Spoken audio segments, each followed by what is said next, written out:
Hello बच्चों। जैसा कि आप सब लोग जानते हैं कि इस हफ्ते हम सभी देशभक्ति के रंग में रंगे हुए हैं।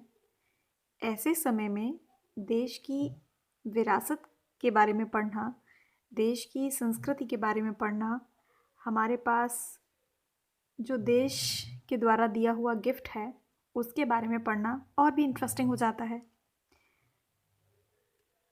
तो बात कर रहे हैं हम ईवीएस के चैप्टर की, जिसमें हम अपने मॉन्यूमेंट्स के बारे में पढ़ रहे हैं।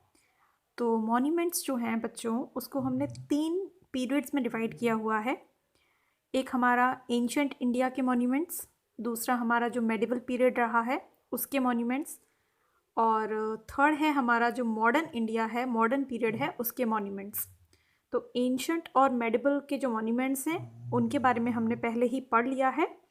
आज की वीडियो में हम कवर करेंगे जो हमारा मॉडर्न इंडिया है, जब ब्रिटिश हमारे ऊपर रूल कर रहे थे उस टाइम पर जो राजा थे उन्होंने कौन कौन से बिल्डिंग्स, कौन कौन सी इमारतें हमारे लिए बनवाई, वो उनकी इम्पोर्टेंस क्या है, वो सारी चीज़ें हम इस वीडियो में कवर करेंगे। ठीक है, तो सबसे पहले स्टार्ट करते हैं बिल्डिंग हवा महल।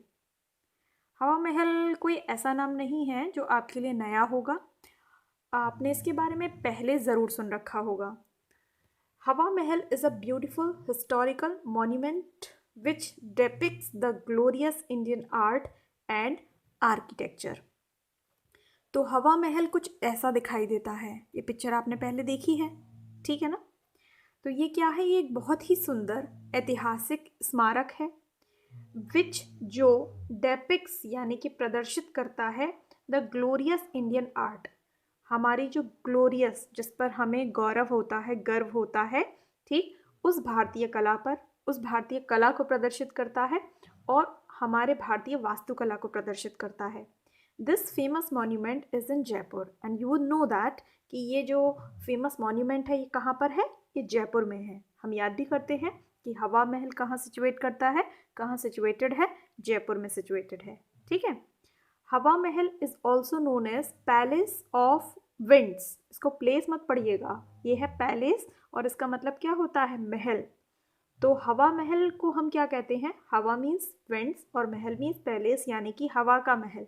ये महल एक ऐसा महल है जहाँ बहुत अच्छी हवा आपको फील होती है। आप अगर कभी घूमने गए हैं और आप ये विंडोज़ देख रहे हैं ना छोटी छोटी, इनके पीछे अगर आप कभी खड़े हुए हैं तब आपको पता चलेगा कि यहाँ कितनी अच्छी हवा लगती है, इसलिए इसका नाम हवा महल है।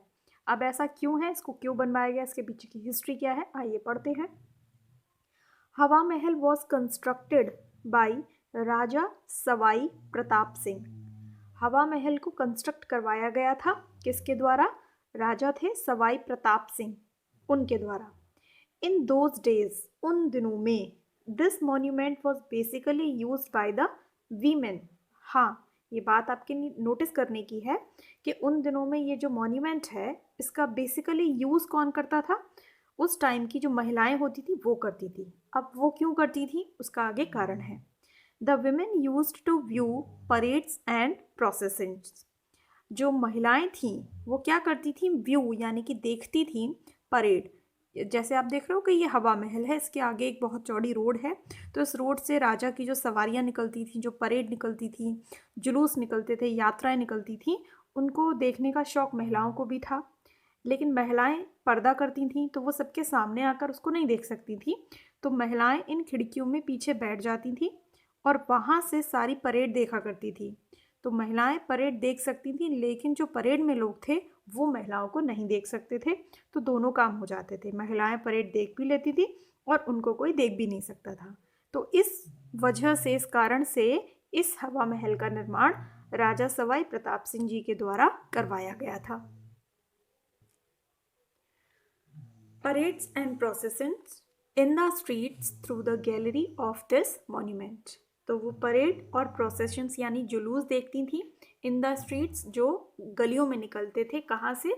Through the gallery of this monument. इस मॉन्यूमेंट की जो गैलरी थी वहाँ पर बैठकर या खड़े होकर वो सड़क से निकलने वाले जुलूस या परेड को देखा करती थी। This help the women to see everything. तो यहाँ से जब वो देखती थी तो वो महिलाएं जो थी वो सब कुछ देख सकती थी, but nobody could see them, but कोई आदमी उनको नहीं देख सकता था। है ना इंटरेस्टिंग? यहाँ से खड़े होकर जो महिलाएं थी वो सब कुछ देख सकती थी, टू सी एवरीथिंग, लेकिन कोई उनको नहीं देख सकता था। नाउ अ डेज, आजकल हवा महल हैज़ अ स्मॉल म्यूजियम। आजकल हवा महल में एक छोटा सा म्यूजियम यानी कि संग्रहालय बना दिया गया है, open for the people to view, जो कि लोगों के लिए खोल दिया गया है देखने के लिए।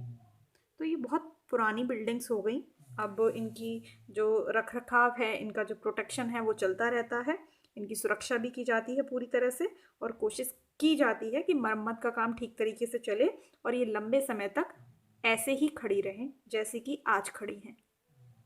हाँ, टाइम के साथ साथ कुछ डैमेज होता है बिल्डिंग्स को। अब हमारी भी जिम्मेदारी बनती है कि हम अपनी तरफ से उसको डैमेज ना करें, क्योंकि बहुत सारे लोग ऐसे होते हैं जो इस तरीके के मॉन्यूमेंट्स में घूमने जाते हैं और वहाँ पर बहुत सारा कूड़ा करते हैं, उनकी दीवारों को गंदा करते हैं, वहाँ अपने नाम लिखते हैं या कुछ भी डैमेज वहाँ कराते हैं। तो ये केवल गवर्नमेंट की रिस्पॉन्सिबिलिटी नहीं है, बल्कि हम सबकी रिस्पॉन्सिबिलिटी है कि जो भी चीज़ें हमको अपने विरासत में, हेरिटेज में मिली हुई हैं, उनको हम सुरक्षित रखें। ठीक है, तो ये था हवा महल। अब चलते हैं अगले मॉन्यूमेंट की बात करते हैं, जिसका नाम है जंतर मंतर। JANTAR Jantar, MANTAR Mantar. आपको लग रहा होगा कि ये कोई ऐसी प्लेस होगी जहाँ पर कुछ जादू टोना होता होगा। नहीं नहीं, घबराइए मत, नाम से ऐसा लगता है लेकिन एक्चुअल में ऐसा नहीं है। जंतर मंतर में क्या होता है, आइए देखते हैं। Jantar Mantar is a solar observatory इन दिल्ली। जंतर मंतर जो है ना वो दिल्ली में है, जैसे हवा महल जयपुर में है, जंतर मंतर दिल्ली में है। और ये क्या है, ये किस तरीके की इमारत है? ये एक सोलर ऑब्जर्वेटरी है। ऑब्जर्वेटरी की हिंदी होती है वेधशाला, और सोलर की हिंदी होती है सौर। सौर वेधशाला बोलते हैं इसको। मतलब क्या होता है, यहाँ से जो हमारा सन का मूवमेंट है, सूरज के बारे में हम यहाँ से चीज़ों को आइडेंटिफाई करते हैं, सूरज के बारे में और जानकारी का पता लगाते हैं कि वो कहाँ से आता है, कब आता है, कैसे घूमता है, क्या करता है। वो सारी चीज़ें, यानी कि हम सन के मूवमेंट को, हाँ सन तो मूव करता ही नहीं है, आपको पता है, मैंने गलत बोल दिया। हाँ, सन के मूवमेंट को नहीं, सन की पोजीशन को। ठीक है, यानी कि सन के ऊपर यहाँ पर रिसर्च होती है। It is built by Maharaja Sawai Jai Singh of Jaipur. अच्छा, ये जो जंतर मंतर है किसके द्वारा बनवाया गया था? महाराजा सवाई जयसिंह के द्वारा बनवाया गया था। जैसे हवा महल बनवाया था राजा सवाई प्रताप सिंह। देखिए, राजस्थान के जो राजा हैं ना वो अपने साथ सवाई लगाते हैं। ठीक है, राजा या महाराजा सवाई, और उसके बाद उनका जो असल नेम होता है, रियल नेम होता है, वो लगता है। तो ये जयसिंह थे और वो प्रताप सिंह थे, जयपुर के थे। और हवा में ये जंतर मंतर कहाँ बनवाया इन्होंने? दिल्ली में बनवाया। आपको पता है कि जयपुर में भी जंतर मंतर है? जयपुर में भी बनवाया और दिल्ली में भी बनवाया।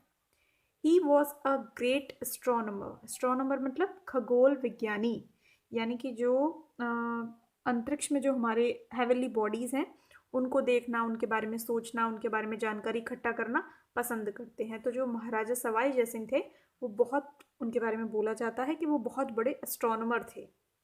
ही इन्वेंटेड वेरियस इंस्ट्रूमेंट्स। उन्होंने क्या किया, राजा थे जब वो, उस टाइम पर उन्होंने बहुत सारे अलग अलग टाइप के इंस्ट्रूमेंट्स मतलब यंत्र बनाए, इन्वेंट किए, to study the movement of stars. Stars किस तरीके से मूव करते हैं उसको स्टडी करने के लिए।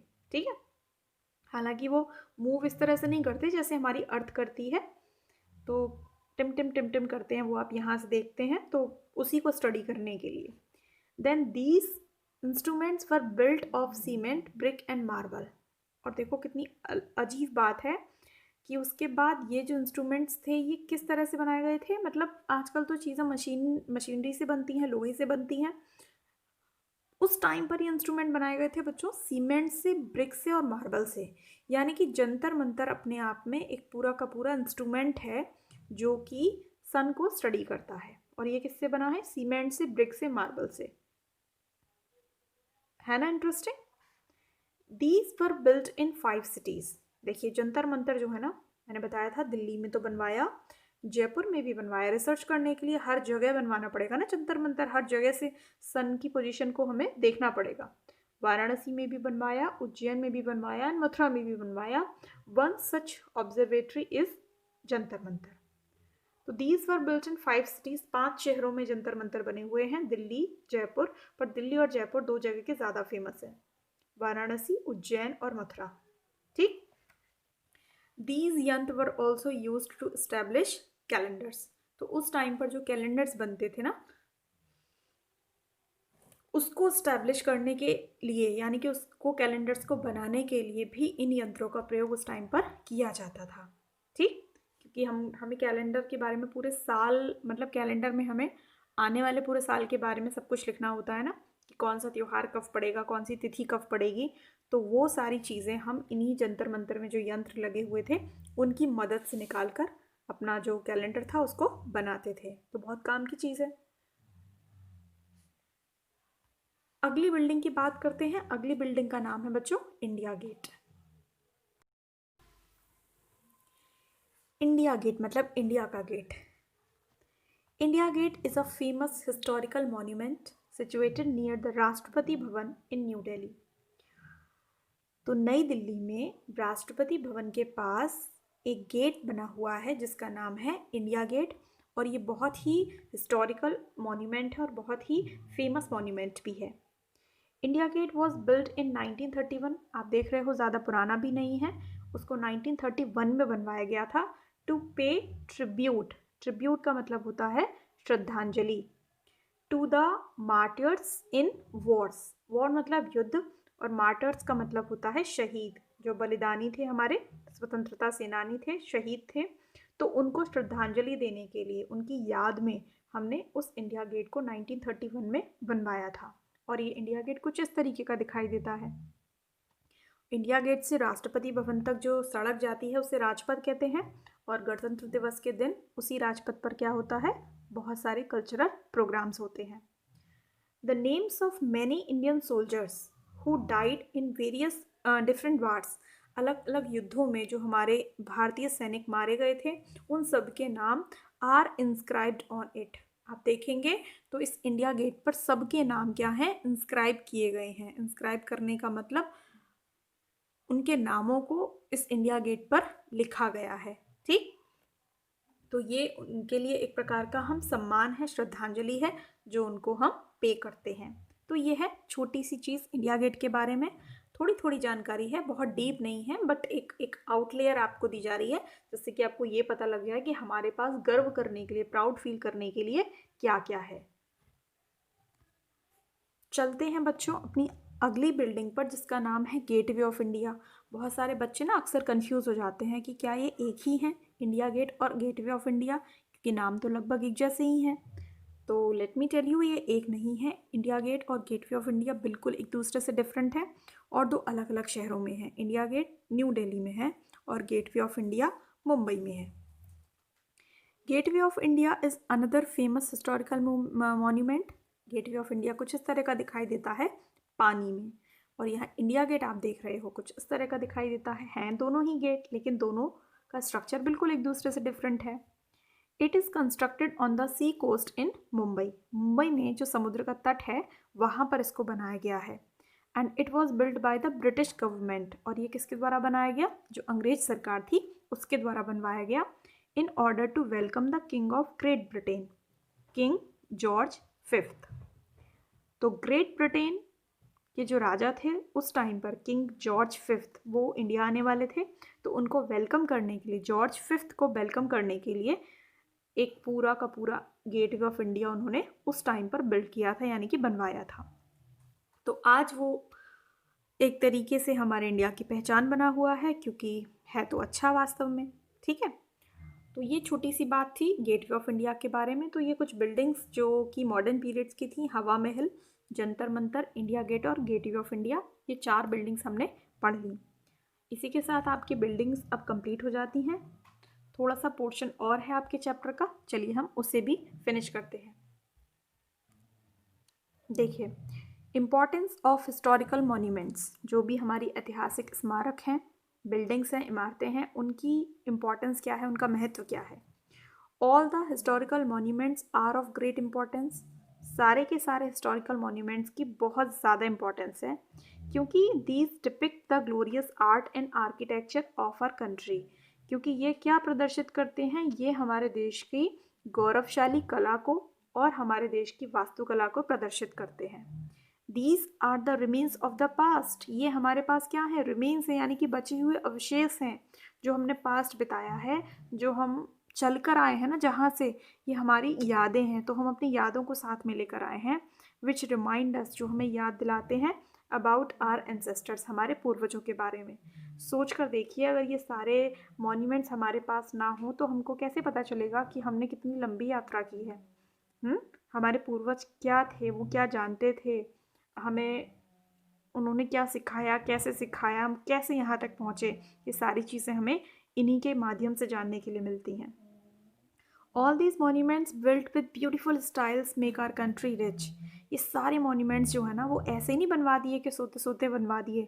इनको बनवाने के लिए हजारों मज़दूरों ने अपना खून पसीना बहाया है, पैसा बहुत खर्च हुआ है, इतने साल लगे हैं हर मॉन्यूमेंट को बनने में। आजकल तो बिल्डिंग्स बहुत जल्दी बन जाती हैं, पहले नहीं बनती थी, और उस समय ट्रांसपोर्टेशन भी हमारे पास में इतना अच्छा नहीं था। तो सोचिए, इतने बड़े बड़े भारी भारी पत्थरों को एक जगह से निकाल कर दूसरी जगह तक लाना, और फिर इनसे ये सारे ढांचे तैयार करना, और इस तरीके से तैयार करना कि आज तक खड़े हुए हैं। आज जो हम बिल्डिंग्स बनाते हैं 50-60 साल में वो गिरने की स्थिति में पहुंच जाती है, और ये 500-500 हज़ार सालों से जो बिल्डिंग्स हैं ना, इस तरीके से खड़ी हुई हैं। तो सोचिए कि उस समय हमारी टेक्नोलॉजी, उस समय हमारा हमारा ज्ञान, मटेरियल्स को लेकर हमारी नॉलेज, हमारा आर्किटेक्चर कितना एडवांस रहा होगा। ये सारी चीज़ें क्या करती हैं, हमारे देश को समृद्ध बनाती हैं, रिच बनाती हैं। A great number of them make up an important part of the Indian history.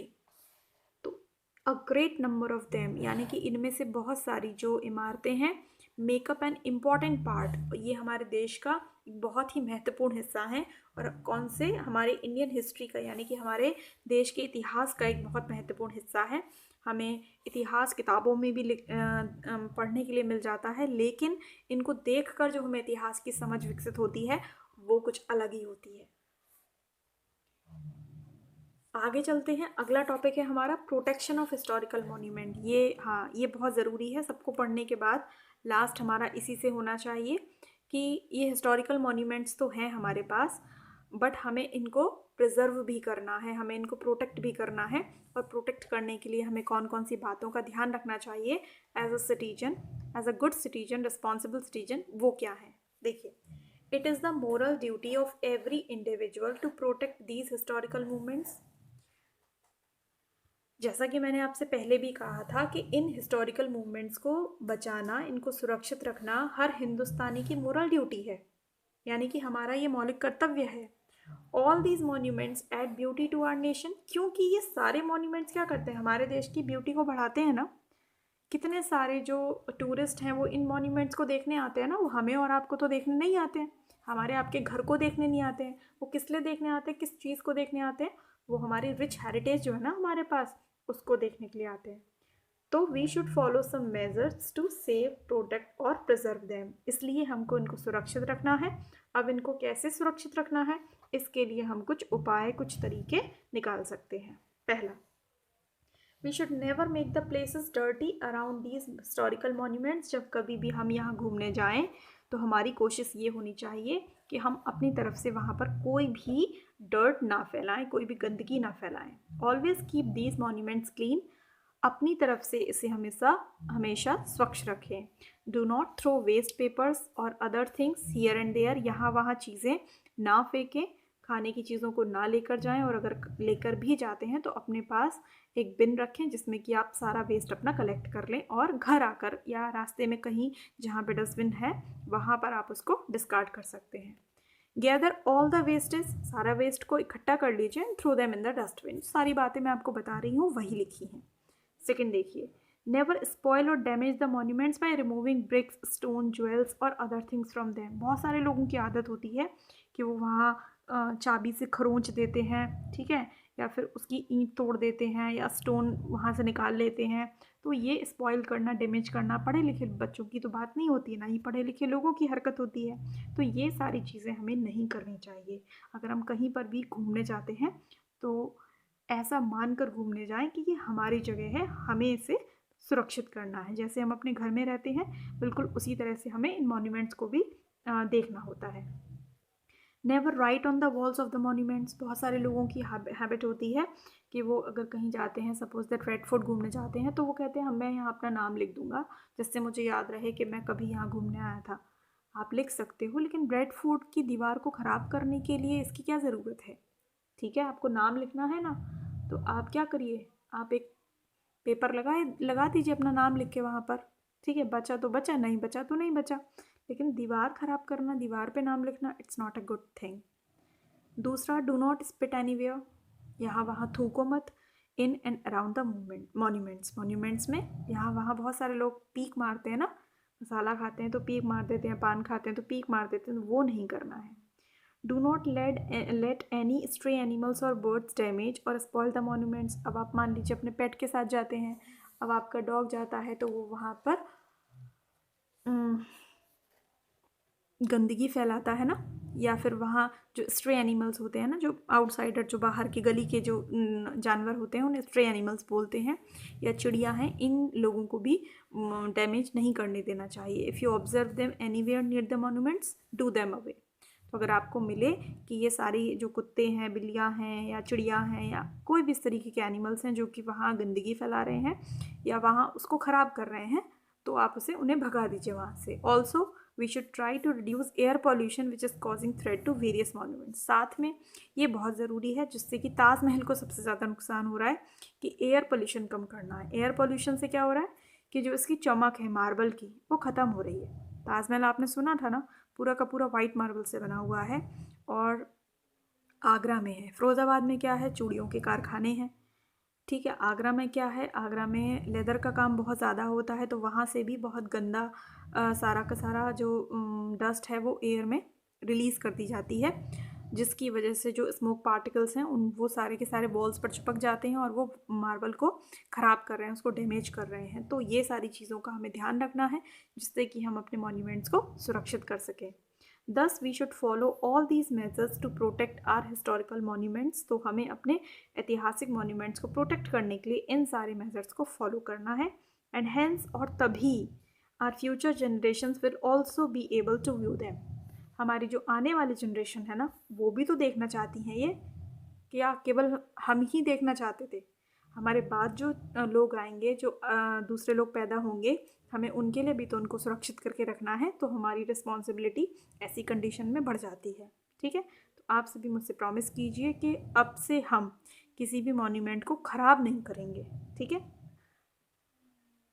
बचा नहीं सकते, आप कहते हैं कि हम तो छोटे हैं, हम क्या कर सकते हैं। ठीक है, आप छोटे हैं, आप ज़्यादा कुछ नहीं कर सकते, बस इतना कर सकते हैं कि आप अपनी तरफ से उसे ख़राब ना करें। ठीक, तो इसी प्रॉमिस के साथ मैं इस चैप्टर को एंड करती हूँ। आप इस चैप्टर को फिर से पढ़िए, जानकारियाँ इकट्ठा कीजिए, और मॉन्यूमेंट्स के बारे में पढ़िए, उनके बारे में सोचिए, और अगर किसी को कुछ एक्स्ट्रा जानकारी शेयर करना अच्छा लगता है तो कमेंट सेक्शन में ज़रूर शेयर कीजिए। Okay, bye bye.